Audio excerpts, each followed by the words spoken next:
Boa tarde, Ana.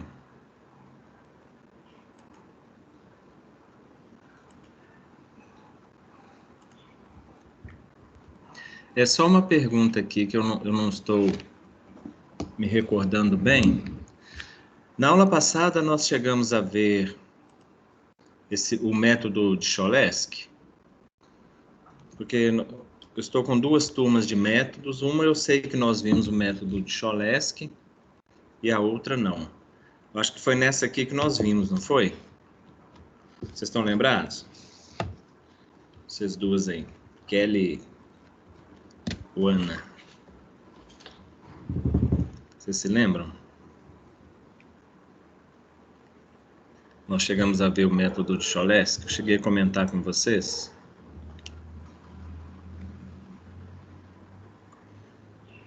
Lembram, não?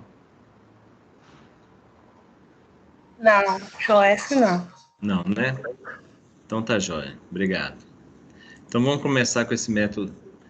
Então, só recordando aqui, nós vimos na aula anterior sobre o método, então, de decomposição LU, em que a gente faz a decomposição de uma determinada matriz como o produto de uma matriz L por uma matriz U, correto? Então, o que a gente vai ver hoje é um outro método de decomposição chamado método de decomposição de Cholesky. Então, primeiramente, esse método de decomposição de Cholesky, nós precisamos de uma matriz simétrica, tá certo? E definida positiva. Esta é a condição necessária para que a gente consiga utilizar esse método. Lá na decomposição LU, não havia restrição com relação à matriz ser simétrica, não ser simétrica, definida positiva ou não, ou seja, qualquer tipo de matriz a gente pode utilizar. A gente pode utilizar o método, né, do LU. Já no método de Cholesky, há essa condição. A matriz tem que ser simétrica, ou seja, os elementos A e J tem que ser igual ao elemento A, J, I, né?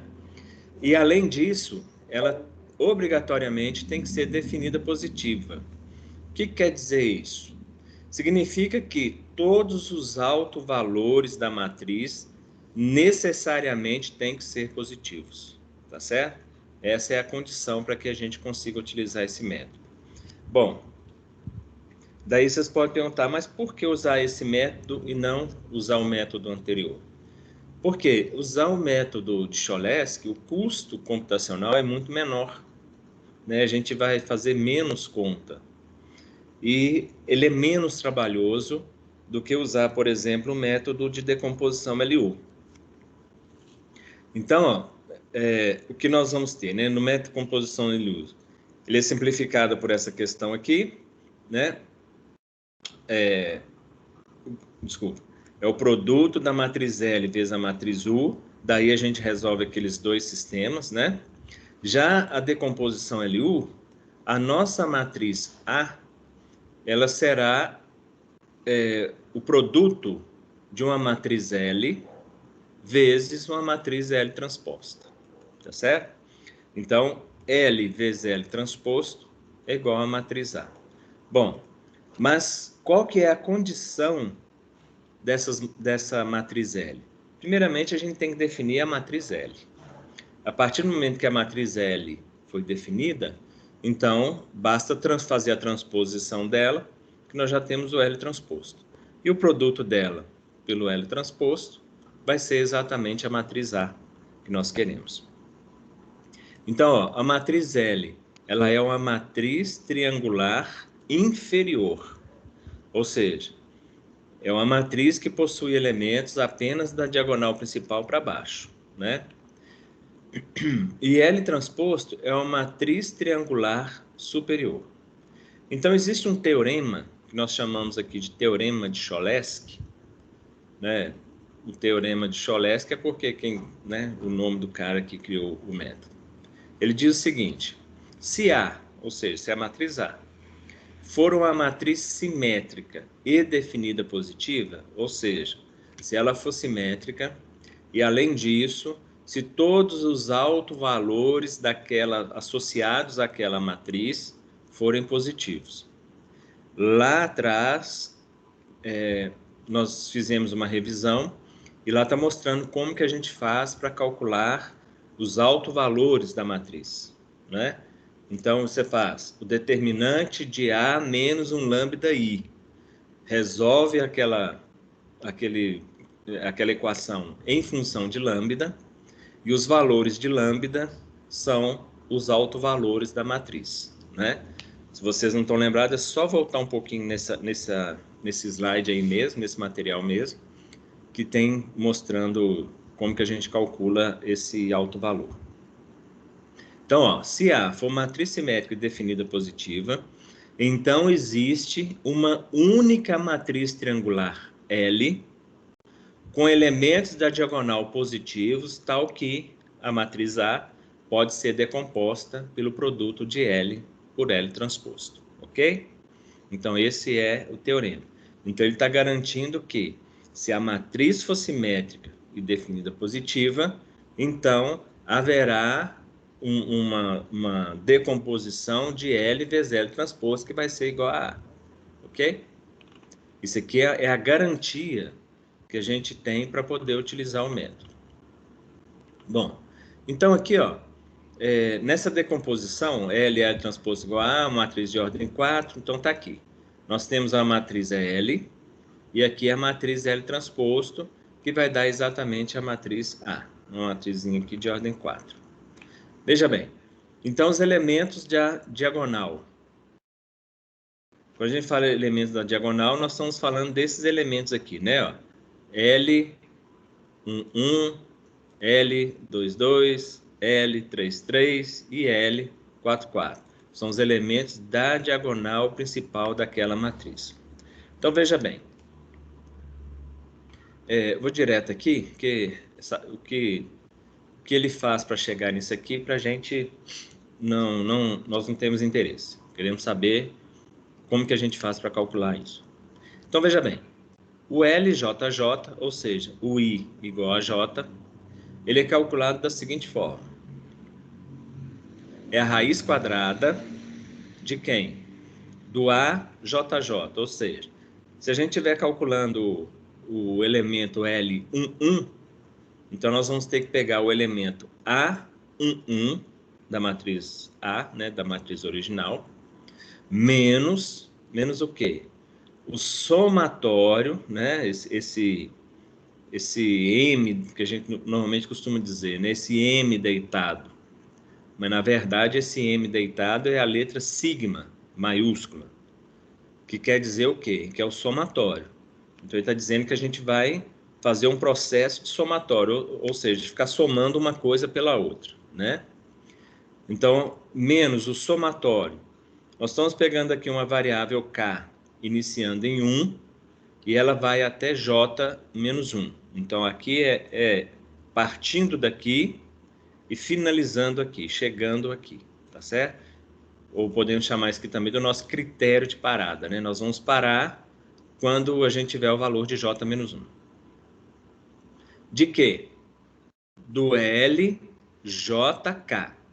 Então, ó, J, quem que é o J? É o J que nós temos aqui. Se for 1, então é J1. Quem que é o K? O K começa em 1.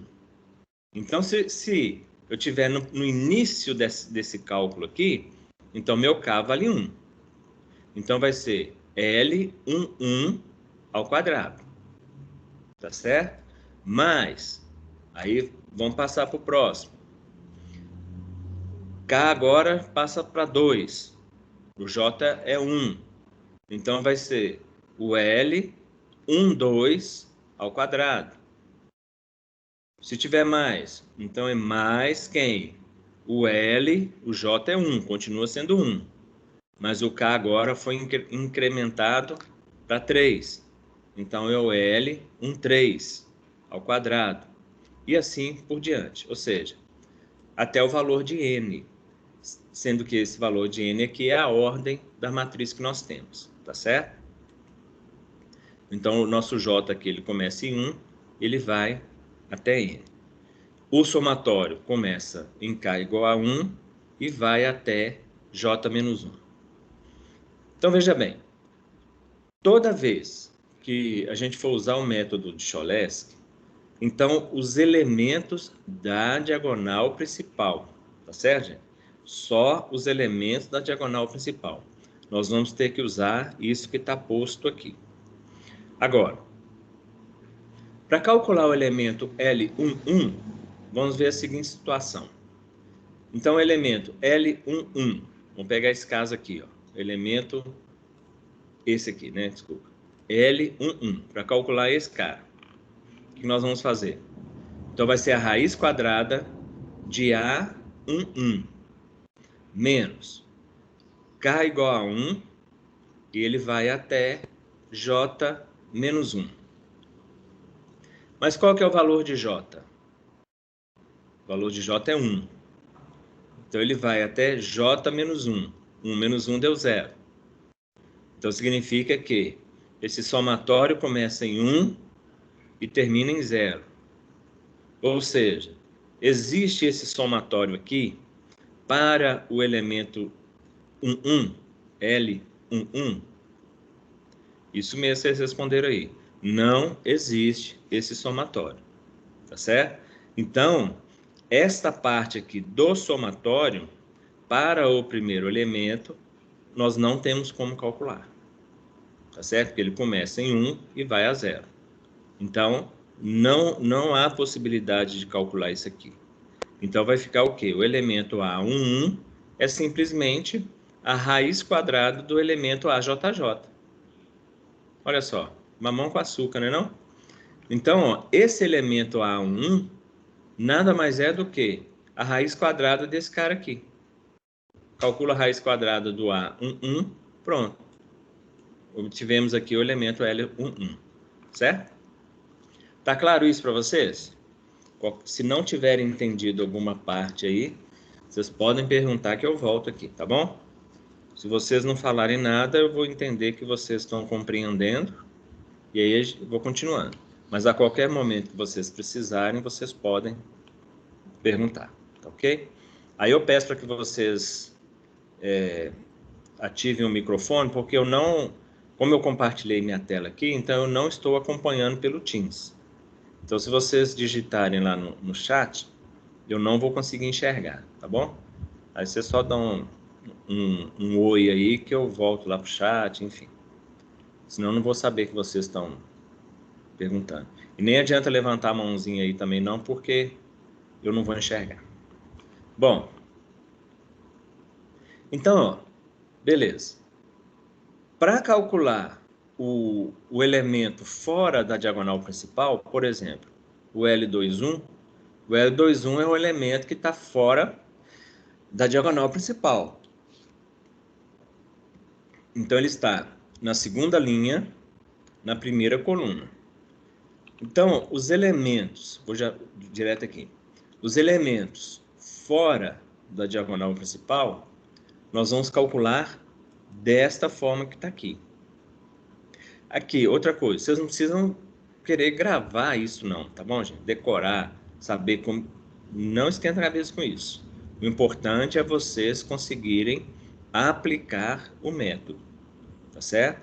Conseguir identificar a situação da matriz, verificar a questão dos autovalores, se ela é uma matriz simétrica, e conseguir entender o que está sendo feito, tá ok? Então, não preocupa, eu tenho que gravar, decorar essas coisas. Não, não tem. Então, ó, o L21, que é o primeiro elemento fora da diagonal principal que nós temos, para a matriz triangular inferior. Então, é o L21. Então, o I vale 2 e o J vale 1. Então, nós vamos pegar quem? Vamos pegar o elemento A21, esse elemento nós temos, né, que vem lá da matriz A, menos quem? O somatório de K, iniciando em 1, e vai até J menos 1. De quem? do L e K. Veja bem, do L e K. O nosso I é 2. E o nosso K é 1. Então, é o elemento 2, 1. Vezes o elemento LJK. Ou seja, o elemento J é 1. O elemento K também é 1. Então, vai ser o L 1, 2 vezes o L 1, 1. Ok? Sendo que esse L 1, 1 a gente acabou de calcular. Mas quem que é esse L 2, 1? O L 2, 1 não é exatamente esse cara que a gente está calculando aqui, ó. Linha 2, I igual a 1. Mas antes disso, nós temos que ele começa em K igual a 1 e vai até J menos 1. O J, nesse caso aqui, nosso é 1. Então, 1 menos 1 deu 0 de novo. Então, isso quer dizer o seguinte, que não há possibilidade, não há como a gente calcular esse somatório que está aqui. Não tem jeito. Tá certo? Para o elemento 2, 1. Mas nós temos esse elemento aqui e temos também o elemento LJJ, que no nosso caso aqui o J é 1, então vai ser o o A21 sobre o L11, ok? Então é só fazer essa continha aqui que a gente vai obter o elemento L21, tá claro? Ou seja, o nosso trabalho com esse método de Cholesky vai ser o quê? Para calcular os elementos da diagonal principal, a gente usa uma expressão. Para calcular os elementos que estão fora da diagonal principal, a gente vai usar uma outra expressão. Tomando cuidado de não confundir e fazer essas trocas aqui de forma errada. Tá certo? Porque a partir, por exemplo, da segunda coluna, do J igual a 2, a gente já consegue calcular esse somatório aqui, ó. Porque o J é 2, 2 menos 1 deu 1, então K começa em 1 e vai ter 1. Então nós temos um somatório desse. Na verdade, sim, não é nem um somatório, né? Nesse caso, como ele começa de 1 e vai em 1, nós vamos efetuar esse produto aqui uma vez. Já para a terceira coluna, aí sim, nós vamos ter o somatório duas vezes, né? Duas vezes o somatório desse produto que está aqui. Porque aí o J aqui é 3, 3 menos 1 dá 2, então K começa em 1 e vai ter 2. Então nós vamos fazer esse produto duas vezes. Mas, olha só, não há como errar se vocês ficarem atentos aos índices, tá certo? Então a questão aqui é ficar atento aos índices, ao índice I e ao índice J, para não trocar, para não fazer confusão. Até mesmo porque vocês podem observar que, à medida em que a gente vai avançando nessa matriz, a gente passa a depender dos valores anteriores, tá certo? Então, se de cara, logo no início, por exemplo, se a gente errar nesse cálculo aqui, ó, que é simplesmente uma raiz quadrada, nada além disso, então se a gente já errar na raiz quadrada, acabou. A sua matriz L, ela tá toda errada, vai sair toda errada, tá certo? Porque a gente calcula esse cara aqui. Agora, para calcular esse, o L22, a gente depende do L11. Então, com a dependência desse, a gente calcula esse. Só que para calcular o L22, nós vamos depender do L21 e do L11. Tá certo? Aí a gente vem para cá, L31. Para calcular esse L31, a gente vai depender de todos os outros cálculos. Ou seja, a gente calcula uma coisa e para fazer o cálculo do próximo, a gente depende daquele anterior. Então, se nós já calculamos dois, para calcular o terceiro, a gente depende desses dois anteriores. Aí você consegue o terceiro. Aí nós vamos calcular o quarto. O quarto a ser calculado depende do terceiro, dos 3 anteriores que foram calculados. Aí a gente vai calcular o quinto. Para calcular o quinto, a gente depende dos 4 anteriores, e assim por diante, tá certo? De modo que a gente fica totalmente amarrado aos valores que já foram encontrados anteriormente. Então, ficar muito atentos para que não haja essa confusão, tá certo? E acaba desandando todo o trabalho. Bom, feito isso, o que a gente vai fazer? Encontrou a matriz L, então o próximo aqui é só fazer o transposto, né, da matriz L. Aí nós temos esse seguinte sistema linear aqui, né? Ly igual a B, igual lá no método de decomposição LU, né? Nós vimos isso aqui. E L transposto de X é igual a Y, tá certo? Então, ó, na verdade, o que nós vamos ter, eu vou pular isso aqui porque a gente vem direto para o sistema aqui, tá certo? Cadê?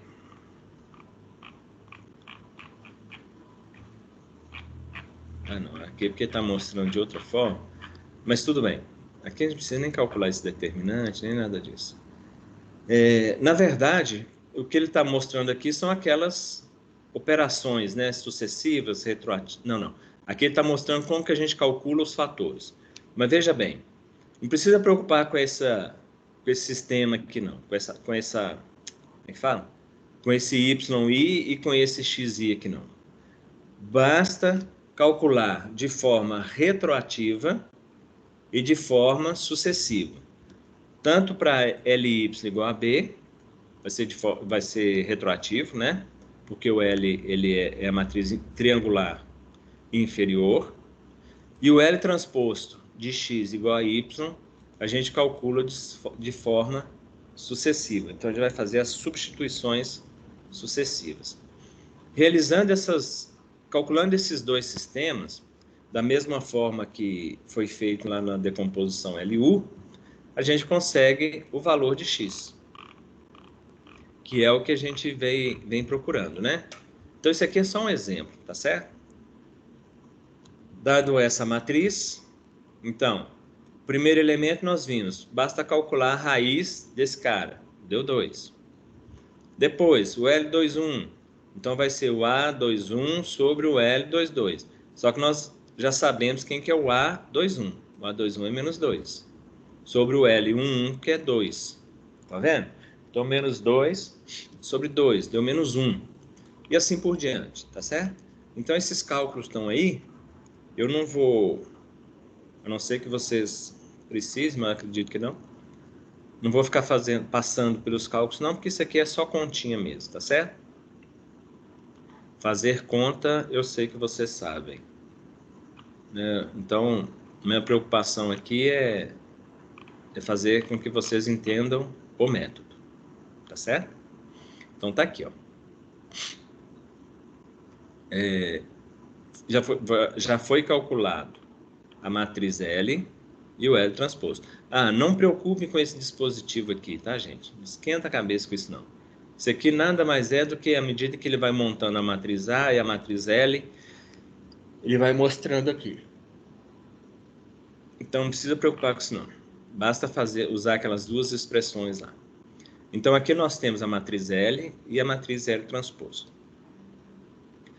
Aí a gente vai fazer Ly igual a B, vamos encontrar o valor y1, y2 e y3. Então, tá aqui, ó, os valores de y, certo? E aí a gente volta nesse sistema aqui, ó. L transposto de x vai ser igual a y. E daí a gente encontra os valores de x.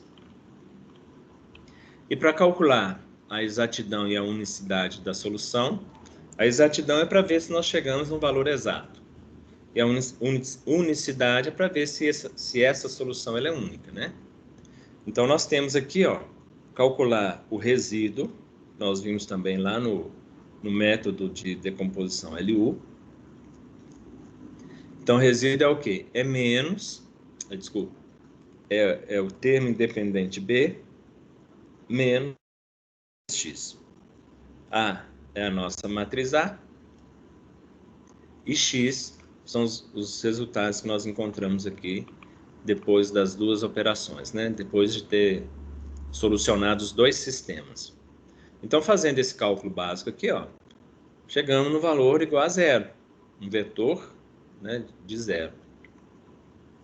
Então, significa que o nosso resíduo é zero. E com isso, nossa solução ela é exata. Tá certo? Para calcular a unicidade aqui, eu uso esse determinante, mas não precisa preocupar com isso não, tá bom? Não precisa preocupar não, porque a gente já verificou que a matriz ela é triangular e que todos os autovalores da matriz são positivos. Então, não precisa nem verificar a unicidade dela. Não há necessidade, não. Isso aqui está um exemplo. Quer resolver esse sistema, aqui um sistema 4x4, né? Então, eu usar, a única coisa que foi feita aqui, usar aquelas duas expressões, tanto para a diagonal principal, quanto para os elementos fora da diagonal. Aí foi encontrada aqui a matriz L transposto e assim por diante. Ok? Isso aqui é um pseudocódigo, né? Pseudocódigo dessa matriz. E aqui vem a complexidade, calcular a complexidade da raiz, do método. Então, olha só, quantas adições que foram feitas para esse cálculo. Lembrando que aqui nós estamos trabalhando com a matriz de ordem 4, né, para esse exemplo. Então, foi isso aqui, ó. 1/6 de n ao cubo, mais meio de n ao quadrado, mais 1/3 de n. Ok? Então, basta substituir os valores de n aqui. As multiplicações, nós temos isso aqui. O número de divisões foi n. E o número de raízes quadradas também foi n. Substituindo esses valores e somando tudo que nós fizemos aqui, a gente consegue a complexidade total desse método aqui de Cholesky. Tá certo? Tá, desconsiderando aqui, porque a gente também não calculou. Tranquilo, pessoal? Podemos prosseguir? Alguma dúvida aí? Vou voltar aqui um pouquinho. Se tiverem alguma... boa tarde aí para quem chegou depois. É muita coisa mesmo, né, Kelly?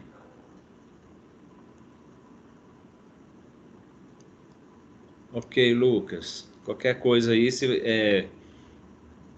a aula tá sendo gravada, né? O Lucas está falando aqui que está com uma dificuldade com a internet. Então, aí você pode pegar a aula gravada depois, tá bom? Vê se pelo menos assim, na hora de responder a chamada, você dá um oi aí. Ok. Beleza. Então tá jóia. Qualquer dificuldade que vocês tiverem, lógico que vocês vão estar sem internet, mas depois a gente pode olhar isso com cuidado, tá bom? Bom, deixa eu voltar aqui. Essa decomposição espectral, nós não vamos fazê-la, não.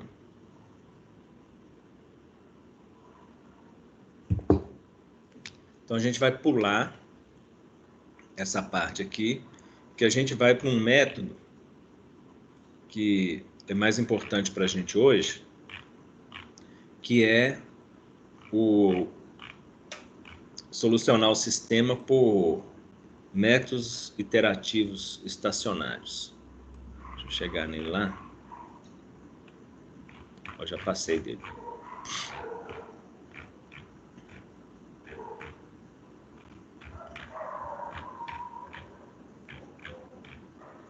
Aqui, ó. Então, isso aqui. Então, ó, métodos iterativos estacionários. Então, veja bem, nós já vimos até então três formas para a gente solucionar um sistema linear. Foi o método de eliminação de Gauss, né, usando o dispositivo prático. Depois, nós vimos o método de decomposição LU, e aí no método de decomposição LU, nós tivemos o método simples e o pivotação parcial. E nesse caso aqui, o método de Cholesky, né, que nós acabamos de ver. E aí nós vamos entrar nesse novo método, que chama método iterativo estacionário. Por que que chama iterativo? Ele é iterativo porque ele é um método repetitivo. Tanto no método de decomposição LU, ou começando lá do Gauss, decomposição LU, e o método de Cholesky, nós tivemos nós calculamos uma expressão, por exemplo, no método Cholesky, nós calculamos a expressão, e através daquilo ali a gente já conseguiu definir qual que é o valor daquele elemento. Nesse método iterativo, ele é um método que nós chamamos de método infinito, apesar que chega um ponto que a gente para porque a gente não dá conta de ficar calculando isso aqui infinitamente. Mas isso aqui, ó, a quantidade de iterações que nós vamos ter nesse método, somos nós que vamos definir, de alguma forma, tá certo?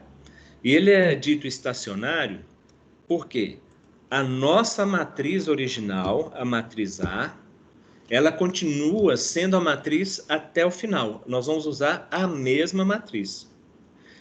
Tanto no método de decomposição LU, quanto no método de Cholesky, nós decompomos, né, fizemos a decomposição daquela matriz no produto de outras duas.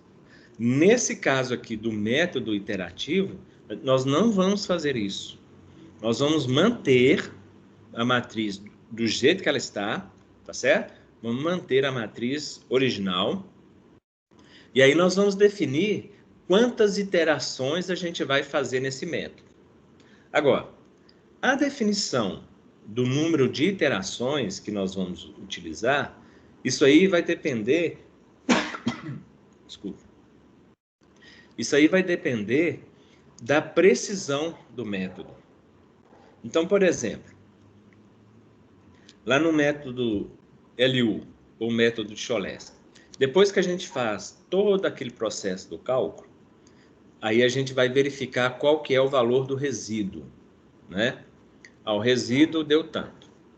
Bom, eu comentei com vocês algumas aulas anteriores que o valor do resíduo, ele só foi exato porque os valores da nossa matriz são valores inteiros, são valores bem comportados, coisa que nem sempre isso vai acontecer, tá certo? Principalmente se a gente for trabalhar com valores muito pequenos, valores exageradamente grandes, ou se os valores da matriz forem muito discrepantes um do outro, a gente tem um valor muito pequeno na ordem de 10 a menos 5, por exemplo, né? E depois tem um outro valor na ordem de 10 a 3 ou 10 a 4. Então, ou seja, há uma discrepância muito grande nesses valores. Então, com isso, a gente não vai conseguir chegar naquele resultado exato do resíduo. E se de repente o nosso trabalho, ou o nosso experimento, ele tiver um limite, uma tolerância que é um limite, se a gente calcular pelo método LU ou Cholesky, e o valor que nós adquirimos do resíduo estiver fora daquela tolerância permitida, então isso significa que o método não pôde ser utilizado. Ou seja, que os resultados que a gente obteve não são bons para serem utilizados. Então, no método iterativo, nós vamos definir qual é a nossa precisão. Então, por exemplo, você vai dizer, eu quero que a precisão disso aqui seja na ordem de 10 a menos 2. Então, enquanto a gente não chegar naquele resultado de 10 a menos 2, nós não paramos o método, tá certo? Ou seja, a gente vai calculando, até que o resultado da tolerância seja alcançado. Então, esse é o nosso critério de parada. né? Vamos chamar assim. Nosso critério de parada é o valor da tolerância. Nós podemos chamar aqui também de erro, tá certo? Qual que é o nosso erro? O erro está na ordem de 10 a menos 2. Então, chegou no erro na ordem de 10 a menos 2, daí a gente para o processo, tá certo? Então, deu para perceber a diferença entre aqueles dois métodos, desculpa, os três, né? Os três métodos que nós já vimos para esse método iterativo estacionário. Lá a gente não define a hora de parar. Lá teve que parar, parou. Fizemos o que tinha que ser feito, acabou. Não vamos fazer mais nada. Aqui não. Aqui a gente vai fazendo até chegar no resultado esperado. Bom, então nesse método aqui, ó, nós vamos ter que gerar, né, a partir de um valor x0. Veja bem, o valor que nós temos, né, quando a gente resolve um sistema linear, nós estamos procurando o valor x1, x2, x3, x4, x5 e assim por diante. Então, nós vamos iniciar a partir de um valor x0. Ou seja, a gente já começa o método tendo um valor de x, que é o x inicial. Esse x0 aqui é o nosso valor de x inicial, tá certo? Então, gerar a partir de uma sequência de x0, uma sequência de vetores. X índice 1, x índice 2, índice 3, x índice k, até chegar no valor final. Então, uma série de operações é repetidas várias vezes, então a gente vai repetindo, por isso que chama método iterativo, né? Que é um método de repetição. E aí, ó, seja uma matriz matriz M, tanto falar de matriz A lá no outro, já vai no automático, né? Então, seja uma matriz M, a matriz de iteração, e esse Czinho minúsculo aqui, ó, um vetor de constante, é um vetor constante. Então, veja bem, o x de k mais 1, e aí vocês vão lembrar desse k mais 1, lá na nossa primeira aula, quando a gente viu aquele método para calcular a raiz quadrada, o método babilônico, vocês estão lembrados? Estou só recordando com vocês. Se não lembrarem, voltem lá depois. Então, esse k mais 1 aqui, ó, isso significa que é a nossa contagem de iterações, tá certo? Então, x1, x2, x3 e assim por diante, ok? Então, são as iterações que a gente vai obtendo. Isso aqui vai ser igual a quê? A matriz M do vetor x de índice k mais esse errozinho que está aqui. Quer dizer, já entreguei, né? Já falei que isso aqui é um erro. Esse vetor de constante, que na verdade esse vetor de constante aqui é um erro que a gente acrescenta no final, tá bom? Ia chegar lá, mas já chutei aqui, né? Já adiantei. Então, ó, esse método iterativo, ele é dito estacionário quando a matriz M for fixa. Então, é aquilo que eu comentei com vocês. Nós não vamos alterar a matriz M. Ele é uma matriz que vai continuar do mesmo jeito do início ao fim. E aí nós vamos ver basicamente dois métodos. O método de Jacob e o método de Gauss. Ok? Então, ó, vamos lá para a condição de convergência da matriz. Olha só, nós vimos, por exemplo, o método de decomposição LU, e por que a gente usa depois o método de decomposição LU com a pivotação parcial? Tá certo? São essas coisas que vocês precisam compreender, tá ok? Ficar decorando uma fórmula aqui, outra ali, isso aí é o que menos importa. O importante é entender quando é que a gente usa um método, quando que aquele método será viável, qual é o critério de convergência do método, ou qual que é o critério para a gente poder utilizar aquele método.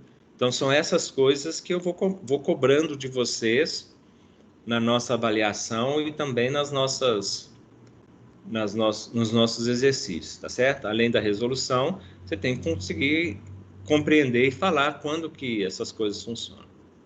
Então, para esse método aqui iterativo, estacionário, a condição de convergência dele é a seguinte: o método iterativo, que é aqui que nós vimos, que é esse aqui, ele converge com qualquer valor inicial de x0, olha só, hein?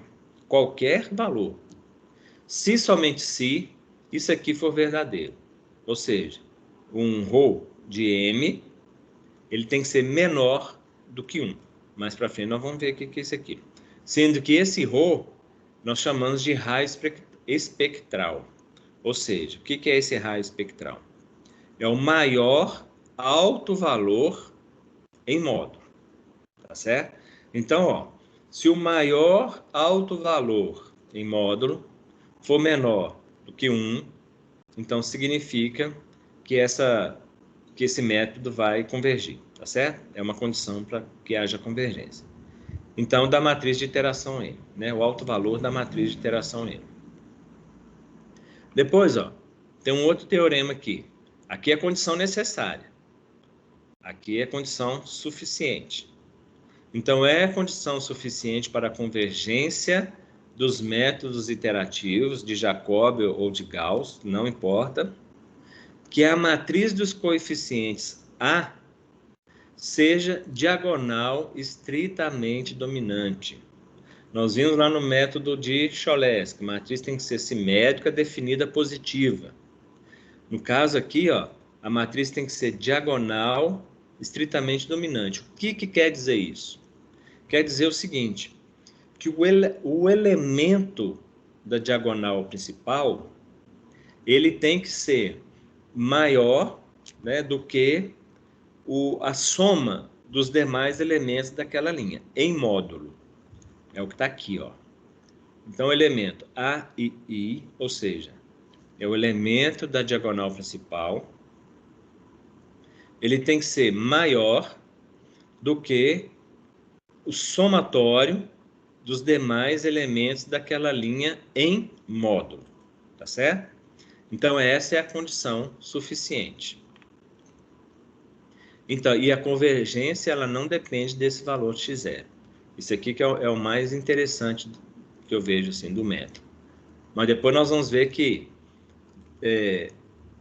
o valor de x0, a convergência não depende desse valor de x0, mas dependendo do valor que você escolher para o x0, você vai efetuar vai fazer mais contas ou menos contas, vai ter mais iterações ou menos iterações. Então, esse valor de x0, ele pode ser qualquer valor. Você pode imaginar na sua cabeça um valor qualquer e falar, não, esse vai ser o valor do meu x0. E aí eu escolho um outro valor, esse vai ser o meu valor de x0. Se a sua escolha for melhor do que a minha para o x0, você vai ter um número de iterações muito menor do que o meu. Tá certo? Então, para a gente ter mais ou menos, para balizar mais ou menos as coisas, e a gente ter um valor de x0 que seja um valor mais, sei lá, mais eficiente para o método, aí a gente vai ver lá na frente que há uma expressãozinha pequenininha para a gente conseguir encontrar um valor de x0 que seja um valor mais próximo da realidade mesmo para esse x0, tá certo? Mas que não é obrigatório utilizar. Então, vem aqui, o critério de parada. Então, o critério de parada, eu comentei com vocês que a gente só vai parar na hora que a gente quiser, né? Ou a gente só vai parar na hora que a gente conseguir alcançar o erro necessário, o limite do erro necessário. Então, o critério de parada, ele pode ser calculado por essas duas formas aqui. Eu gosto de usar esse aqui, prefiro esse. Ah, porque ele é mais complicado? Não, porque eu acho que esse aqui é mais eficiente do que só calcular esse Kmax aqui, tá certo? Então, veja bem. x de k, né? Quem que é o valor de x de k? O x de k é o valor que eu acabei de calcular, tá certo? Menos o x de k menos 1. Veja bem, nós vamos começar sempre com o valor de x0. Se nós começamos, né, inicialmente, nós começamos com o valor de x0, o próximo x que eu for encontrar, que vai ser o x de k mais 1, ou seja, 0 mais 1 é 1, então vai ser o x1 de índice 1. Então esse é o primeiro valor que eu vou calcular. O primeiro foi a solução, o x inicial. Então esse x de k menos 1 é o valor anterior, tá certo? Porque aqui ó, é o valor anterior. O x de k é o primeiro valor, por exemplo, x1, índice 1. Ele é o primeiro valor calculado a partir do x0. Então, ele é o x de k mais 1. Só que aqui ele está dizendo que é o x de k menos 1. Então, se esse x de k aqui for o k igual a 1, se eu estiver calculando os valores para o x1, então esse x de k menos 1, quem que é? É o x0. Né? Porque se k é 1, 1 menos 1 dá 0. Então, é o x0. Então, eu vou pegar o x1 menos o x0 dividido pelo x1. Tá certo? Em módulo, né? E isso aqui, ó, tem que ser menor ou igual a esse epsilon. Epsilon, né? Essa tolerância aqui. Então, por exemplo, se a gente definiu, ó, a tolerância será na ordem de 10 a menos 2, 10 a menos 3, não importa, 10 a menos 5, não importa. Então, ó, enquanto isso aqui, o nosso critério de parada não for satisfeito, a gente não para. A gente continua localizando aqui, ó. Partiu do x0, a gente vai para o x1, x índice 1, tá certo?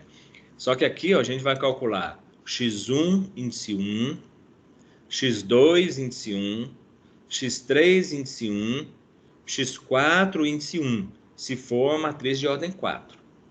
Se for de ordem 5, a gente vai até o x5 índice 1. Obviamente, então, se for uma matriz de ordem 3, nós vamos até o x1, x3, índice 1. Tá claro isso? Então, ó, enquanto essa tolerância aqui não foi satisfeita, a gente não para. Esse Kmax aqui é o número máximo de iterações. Por isso que eu prefiro usar esse aqui, porque esse valor aqui, ó, ele para quando o número máximo de iterações for alcançado. Então, vamos supor que eu falo assim, eu não quero que ele faça mais do que 10 iterações. Tá certo? Então, na hora que esse K, eu tenho K índice 1, índice 2, índice 3 e assim por diante. Se chegou no 10, pronto. Ele parou. Ele atingiu o Kmax. Mas aí eu não estou levando em consideração a tolerância. Eu estou parando só pelo número de iterações. Tá certo? Existem métodos, por exemplo, em que o critério de parada, ou o melhor critério de parada, é realmente um Kmax. Ou seja, um número máximo de iterações. Você define para o seu algoritmo, né, um algoritmo heurístico, por exemplo, você vai definir, ou utilizando um método exato, né, Simplex, coisa do tipo. Então, a gente define, ó, você não vai fazer mais do que tantas iterações. Aí, põe o algoritmo para rodar, e ele vai executando aquilo ali, chegou naquele número de iterações, pum, ele parou. Tá certo? Mas não é eu particularmente não gosto desse não. Eu prefiro esse aqui, por quê? Porque esse a gente realmente está trabalhando com a tolerância e não com o número de iterações. Então, ó, a gente vai adotar o seguinte aqui. Já falei com vocês, é esse aqui que a gente vai usar, então não precisa usar esse, não precisa se preocupar com esse não. Porque esse aqui, na verdade, está dizendo a mesma coisa, né? Que o nosso max aqui é de 1 até n, tá certo? E aí tem o K índice xk de índice I menos xk de índice I mais 1, menos o máximo desse valor aqui. Então, o KI, o xi índice K é o iésimo componente do vetor xk. Isso aqui é só algumas informações aqui que eu já falei com vocês, né? Então, vamos lá. Então, vamos para o método propriamente dito. Vamos começar aqui com o método de Jacob. Então, decompor a matriz A, né, utilizando a decomposição do método iterativo, é utilizar o quê? É a matriz A, ela vai ser igual a uma matriz D menos uma matriz E menos uma matriz F, ok? Sendo que o D, ele é uma matriz diagonal. Então, se é a matriz diagonal, nós sabemos que ela só possui elementos na diagonal principal. E E e F são matrizes triangulares inferior e superior, com as diagonais nulas, tá certo? Então, calcular ou resolver o sistema linear x igual a b, ele tem que ser escrito nessa forma que está aqui. Bom, não vamos preocupar com isso aqui não. Vamos direto no que interessa, que é isso aqui, tá certo? Então, ó, nós temos que o nosso valor de x de k mais 1, ele vai ser igual a uma matriz jacobiana. Esse J aqui é uma matriz, que nós chamamos de matriz jacobiana, do x de k mais esse Czinho aqui, que na verdade esse C, como eu já disse para vocês, a gente considera ele como um erro, né? É um valor que é exatamente a diferença do valor que falta para a gente alcançar o resultado exato de x, ok? Por isso que ele é um errozinho, é um resíduo que ficou. Então, ó, a matriz de iteração do método de Jacob é isso aqui, né? A matriz jacobiana vai ser o quê? A inversa da matriz B vezes o produto de E mais F. Então, vamos lá para uma forma mais simples para entender isso aí. Olha só. Aqui nós temos um sistema linear, A11 de x1 mais A12x2, A13x3, A1nxn, que é igual ao valor de B1, que é o termo independente. Depois, A21x1, A22x2, A23x3, taranana, que é igual ao termo independente B2. A31, 32, que é igual a B3. E assim por diante, ok? Então, veja bem. Explicitar esse valor de x índice I, que nós temos aqui, ó, x1, depois x2 e assim por diante, na iésima equação, não importa a ordem dela, nós vamos obter o quê? As equações de iteração do nosso método de Jacob. Então, veja bem, o que foi feito nesse caso aqui, ó, é o seguinte, que o x1, tá vendo aqui, ó, nós temos x1, x2, x3, até o xn. Então, o nosso x1 de k mais 1, então lembrem, nós partimos de x0, tá certo? Partimos de x0. Então, o próximo valor a ser encontrado vai ser o valor de x1. x1 do índice 1. Tá ok? Ele vai ser o quê? Ele vai ser 1 sobre o elemento A11. Quem que é esse elemento A11? É o elemento da diagonal principal. Então, vai ser 1 sobre o elemento da diagonal principal.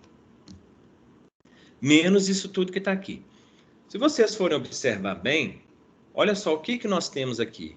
A12, x2 de k, tal. A única coisa, olha só, é pegar dessa primeira linha do nosso sistema, a gente isola o valor de A1, x1, e vamos passar todo o restante para o segundo membro. Tá certo? E aí a gente calcula o inverso desse cara que está aqui. Vezes o quê? Todo esse restante para o lado de lá. Tá vendo? Por isso que eles estão negativos aqui, ó. Ok? só passar para o lado de lá, somar com esse valor do termo independente. Ou seja, operação mais do que básica, né? O nosso valor de x2, lembrando que, ó, nós temos, se a matriz for de ordem 3, nós temos uma solução para o x1, outra para o x2 e outra para o x3, tá certo? Então, nesse caso aqui, ó, ele está calculando somente o valor de x1. Para calcular o x2, é o mesmo esquema. Só que aí, ó, quem que nós isolamos e pegamos o inverso? Foi o A22. Para a terceira linha, o A33, ou seja, é sempre o elemento da diagonal principal, né? E aí passa o restante para o segundo membro. E até finalizar a ordem dessa matriz. De forma matricial, nós vamos ter isso aqui, que o x1 de K mais 1 vai ser o quê? A nossa matriz J. Tá vendo? Lembram lá atrás que nós vimos que a matriz jacobiana é uma matriz cuja diagonal é nula? Então, essa aqui é a matriz J. Essa é a nossa matriz. Desculpa aí, gente. Então, essa é a nossa matriz, tá certo? Engasguei aqui, nem sei com o que, viu? Deve ter sido com ar. Só pode. Só um momentinho.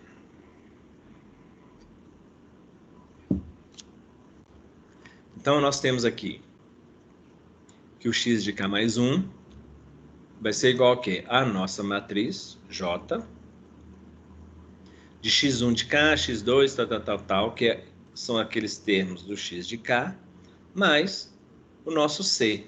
Sendo que o C, veja bem, é B1 sobre A11, B2 sobre A12 e assim por diante. Tá certo? Então, a convergência, ela independe do valor inicial de x0, ok? Para a gente conseguir conseguir encontrar os valores, né? Convergir significa que o nosso resultado ele foi para onde nós esperávamos que ele fosse, tá certo? Ou seja, a gente conseguiu encontrar o resultado com aquela tolerância inicial que a gente colocou lá atrás, como critério de parada. Então, convergir significa o quê? Que o nosso método ele vai realmente parar quando aquele critério de parada for satisfeito, tá certo? Isso significa a convergência do método. Então, ó, ela independe desse valor de x0. Então, eu falei com vocês, esse valor de x0 ele pode ser qualquer valor, porém, a gente pode melhorar essa questão do valor de x0. De que forma? Calculando o quê? Que o valor de x0 vai ser o índice, o termo independente sobre o valor da diagonal principal. Tá certo? Que é exatamente o nosso Czinho que vocês estão vendo aqui, ó. Termo independente mais a diagonal principal. Então, isso aqui, ó, ele já dá uma orientação de um valor x0, né? De um valor de x inicial que seja mais compatível, né? Com o método que está sendo utilizado. Ou seja, ele não é um valor x0 qualquer. Eu não estou chutando qualquer valor. Por quê? Se eu chutar um valor, se eu especificar um valor de x0 que seja um valor muito distante, então significa que o método ele vai demorar demais para convergir. E aí, se a gente definiu, por exemplo, aquele critério de parada na ordem de 10 a menos 2, se o meu valor de x0 está muito distante, então eu vou ter um número de iterações muito maior até chegar naquele valor de convergência. Se eu escolho um valor de x0 que seja mais compatível, que seja mais próximo, né? Que seja um valor com uma seleção melhor, então o número de iterações ele também diminui. E vamos entrar num acordo aqui, né?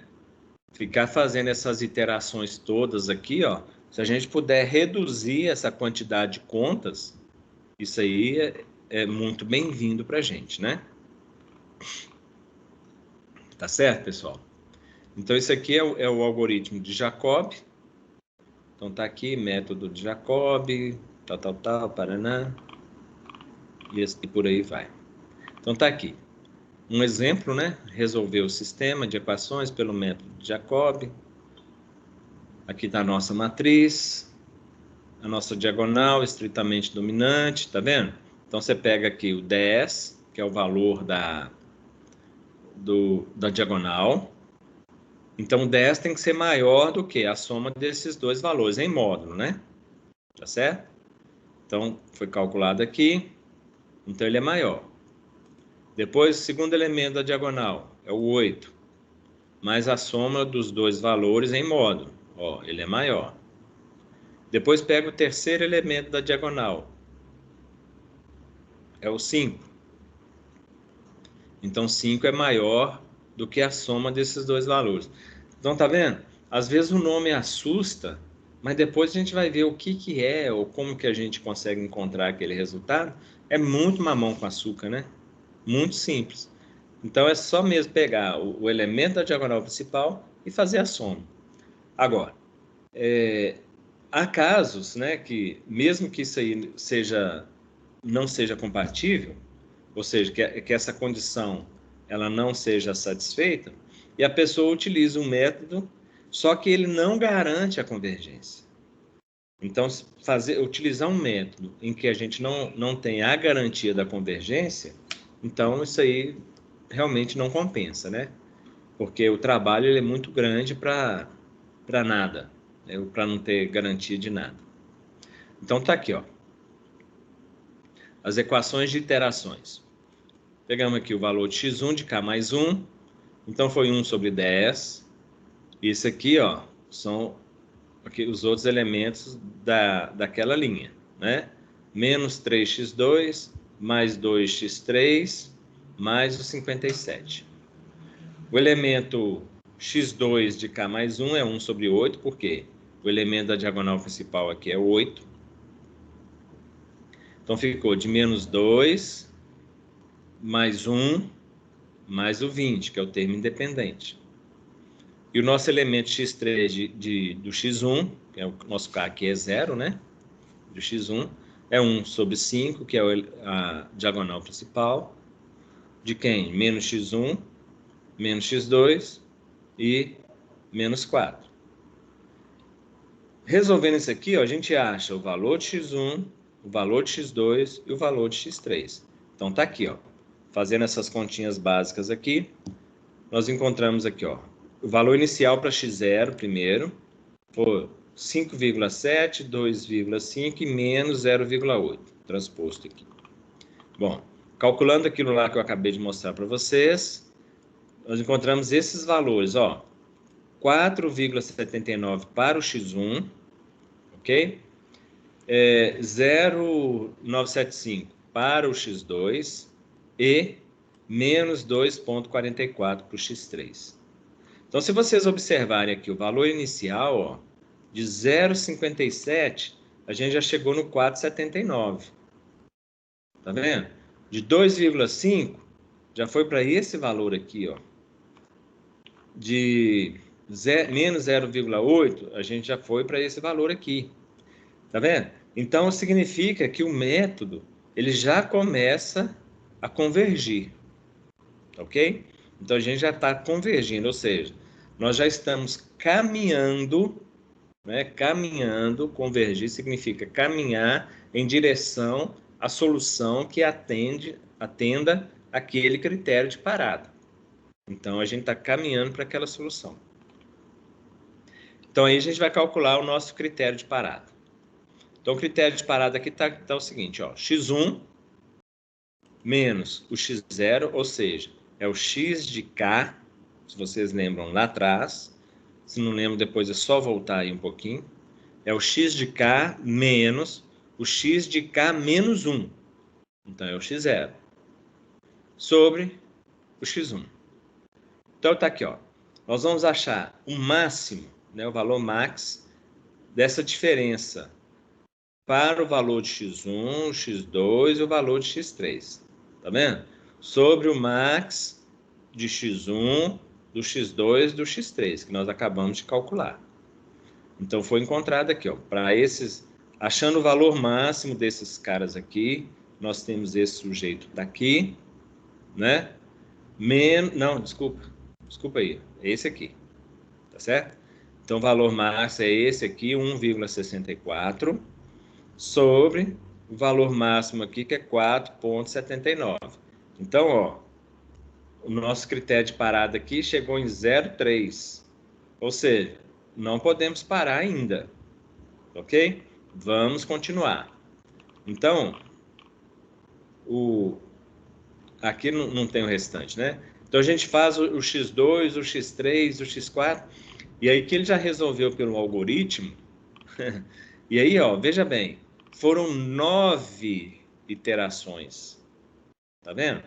Então, foram necessários 9 iterações. Por quê? Porque também o critério de parada aqui foi na ordem de 10 a menos 5, tá certo? Então, se diminuir o critério de parada aqui, ó, chegou na ordem de 10 a menos 5, ele parou. Aqui, como ele tem que ser maior, então ele pegou aqui na ordem de 10 a menos 6. E aí foram 9 iterações. Se a gente tivesse escolhido, por exemplo, na ordem de 10 a menos 3, então nós teríamos aqui 5 iterações. Tá vendo?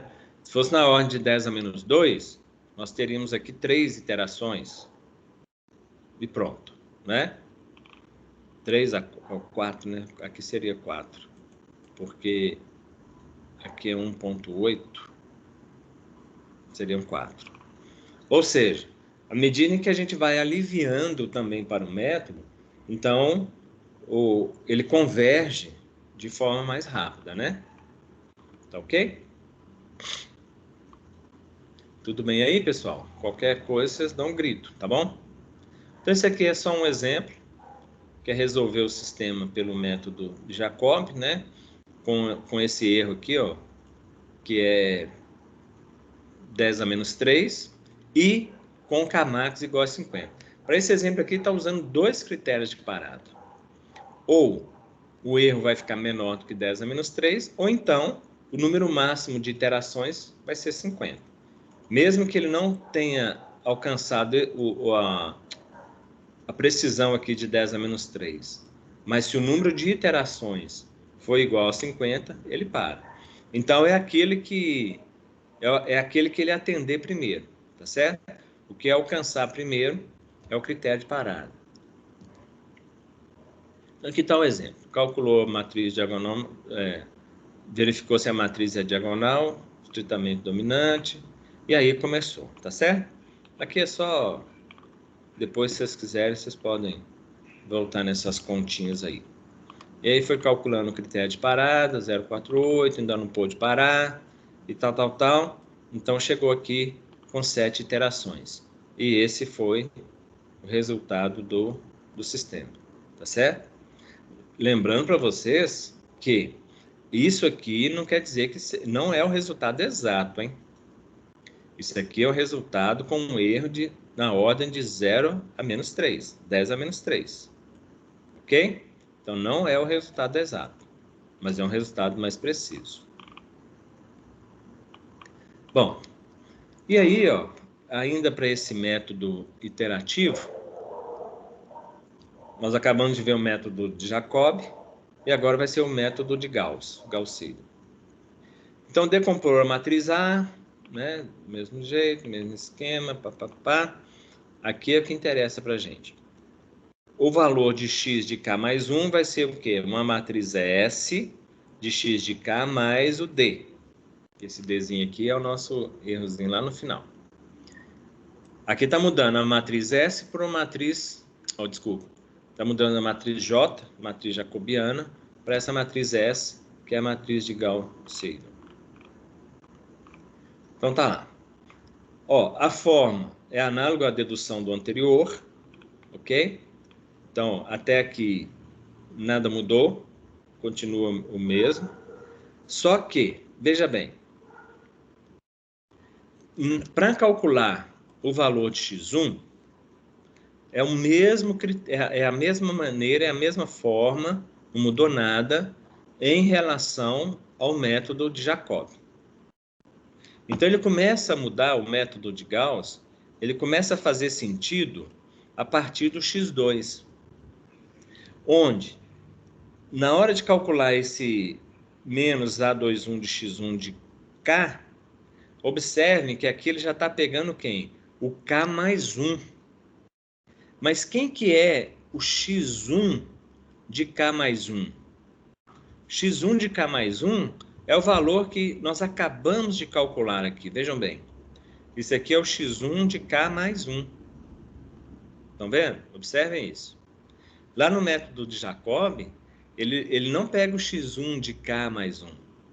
Ele vai pegar o x1 de K. Ou seja, que foi o valor do...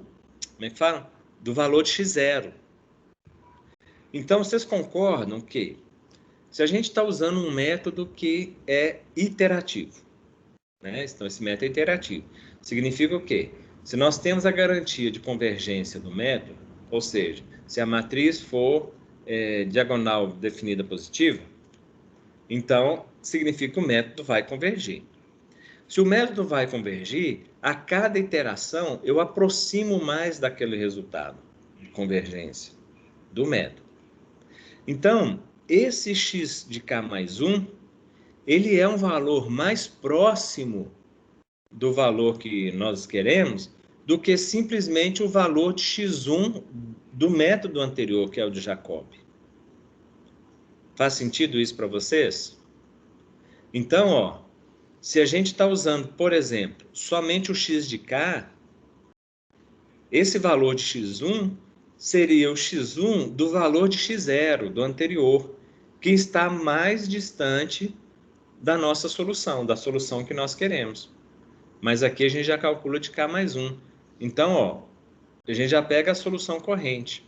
Essa foi a mudança que Gauss e Seidel fizeram naquele método de Jacob. Parece uma bobagem, né? E realmente é. Mas isso aqui faz uma diferença grande lá no final, porque o número de iterações a gente acaba reduzindo bastante, tá certo? Bom, e aí o restante não muda, aqui ó, mesma coisa. Só que agora, veja bem, para calcular o x3, nós já temos o x2 e o x1, vocês concordam? Nós calculamos primeiro o x1, aí não tem jeito. Para calcular o x1, você tem que usar o x0. Depois, calculo o x2. Então, para calcular o x2, a gente já utiliza o x1. E para calcular o x3, aqui a gente já utiliza o x2 e o x1, olha só. Então, o A é menos A31 de x1 de quem? De K mais 1, que é esse aqui, ó, já foi calculado. Menos o A32 do x2 de K mais 1. Ele também já foi calculado, olha aqui. Então, significa que a solução encontrada por esse método aqui, o valor de x3 encontrado por esse método, ele será um valor mais próximo, né, da convergência do que se a gente estivesse utilizando o método de Jacob. Então, tá claro isso? Entenderam? Então, a sacada deles foi bacana, mas se for tentar entender, é coisa muito simples de entender, né? E de compreender isso aqui. Que é simplesmente já pegar os valores que já estão sendo calculados na mesma iteração, tá certo? Na mesma iteração, porque isso aqui, ele avança, né? Ele adianta, ele vai mais rápido na convergência. Aqui, para calcular o valor do x0 inicial, mesma coisa, não vai mudar. E aqui está um algoritmo desse método. Depois vem um exemplo aqui, para a ordem de 10 a menos 5, e o Kmax igual a 50. Aqui está usando o I, né? Então tá lá, calculou aqui, verificou a matriz, ela é estritamente dominante. As equações de iteração estão aqui. Aqui, a única coisa que começa a mudar é a partir daqui, né? Depois essa aqui e essa aqui. Beleza. O valor de x0. E aí, foi fazer os cálculos lá. Papapá, tal. Calculou daqui, calculou dali. Veja bem. Vocês observam que esse mesmo exemplo, essa mesma matriz, lá no método de Jacobi, ele gastou 9 iterações. Então, aqui ele reduziu para 6 iterações. Ou seja, isso aqui já reduziu o número de iterações. Consequentemente, reduz o tempo computacional. Tá certo? Então, a gente consegue convergir de forma mais rápida, alcançando o mesmo resultado aqui, ó. Então, ó, com 6 iterações, a gente conseguiu o mesmo resultado do que 9 iterações do método de Jacobi. E aqui é o exemplo para matriz de ordem 4. Né? Aqui são só os exemplos mesmo. O algoritmo e o valor solução foram 6 iterações. Bom, essa análise de convergência aqui a gente não precisa preocupar. Ok. Deixa eu tirar esse compartilhamento aqui. Tudo bem, pessoal? Podemos... alguma dúvida aí, questões?